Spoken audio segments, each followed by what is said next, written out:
Welcome to our channel. After a disaster, government assistance can supplement insurance but requires understanding how programs work together. Follow these step-by-step instructions. Step 1. File your insurance claim first before applying for disaster assistance. FEMA and other programs are meant to supplement insurance, not replace it. Step 2. Register with FEMA by visiting disasterassistance.gov or calling 1-800-621-3362 within 60 days of the disaster declaration. Registration is required for federal assistance. Step 3. Provide detailed information about your insurance coverage when applying for FEMA assistance, including policy limits, deductibles, and settlement amounts.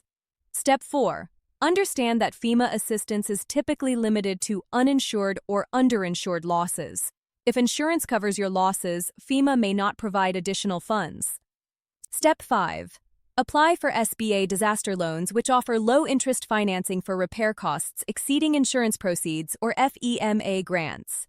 These loans are available for homeowners and renters. Step 6.